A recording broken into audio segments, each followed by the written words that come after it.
into After the Whistle. Phil Bonatti with Luke Gamble, the second of our basketball preview shows this year, this time talking about the Class A girls. That's right, previewing each of our West teams as we look ahead to what should be another exciting season at the Class A level. We'll hear from teams on our side of the state, look ahead at which teams have the best potential, and of course, give some predictions for the season. But what better way to start than the defending state champs in Century? Yeah, that's right. A team that won the last 3 state titles. Of course, they weren't able to compete for one in 2020, but this year the Patriots are going to have a much different look. For the first time in 14 years, there will be a new face to leading the Century girls, head coach Nathan Wellstad. He's been in the boys program for more than a decade. Wellstad says he's jumping into a program that already has established a winning culture, so he has to adapt to his team's expectations more than they have to adapt to him. But so far, the transition has been smooth. It's a new process, but it's kind of the same old. You're still just teaching basketball, and you got a lot of excited people in the gym trying to get better every day. So still teaching the same basic concepts, whether it's with the boys or now with the girls. So just trying to get better every day. We just kind of really had to be open, and we had to be like happy with all the new things. We couldn't be stressed out. We couldn't be kind of focused on the negatives. We had to focus on the positives and have an open mind coming in.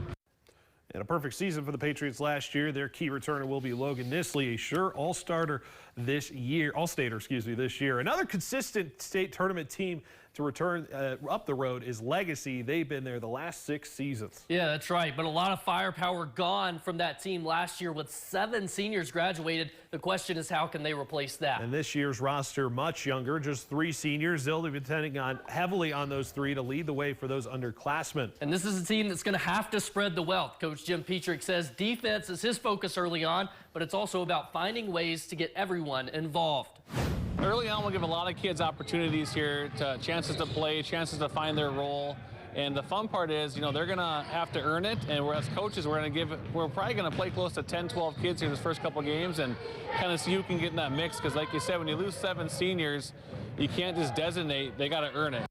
Brianna Sand going to be one of those key seniors. And you can't forget about the 6-foot junior Alyssa Eckroth as a big threat for the Sabres. Let's go to a team that took some people by surprise last year, the Watford City Wolves, finishing second in the WDA last year. Had an all-state player last year in Ashley Holland. She's graduated, as well as Emma Mogan. She's now at Minot State. So the big question for them is how to replace that production. But they have a few returners that can do it. Madison Spacer returns as the team leading scorer. She was all-conference last season. And Jessica Mogan, an up-and-coming player, just a sophomore, but has the talent like her sister. The lack of depth may be a concern, but this team can contend again in a clustered WDA. Another team to watch out for this year is Jamestown. The excitement around the Blue Jays is electrifying with the player they have in Annie Nabwe, averaging 14 points per game, but she has some athletic ability that is hard to match in the state of North Dakota, a double-double machine that can lead the way. Nabwe is one all-conference player returning, but the Blue Jays have another in Ella Falk. She's just a junior this year,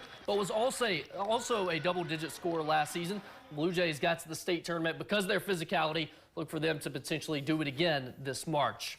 So now let's go to what the people have been waiting for. Prediction time. Phil, what do you got? Well, I got to go with the defending champs, Century, taking the WDA once again. Legacy will finish right behind them. I'll take the Demons in third of Bismarck. Jamestown round out the top 4. My state title game prediction, Century will win again, this time defeating Fargo Davies. Well, for the WDA, I'm going Century, Jamestown, Legacy in third, and Bismarck finishing 4th. For the state title, I'm flipping the script. Fargo Davies over Century.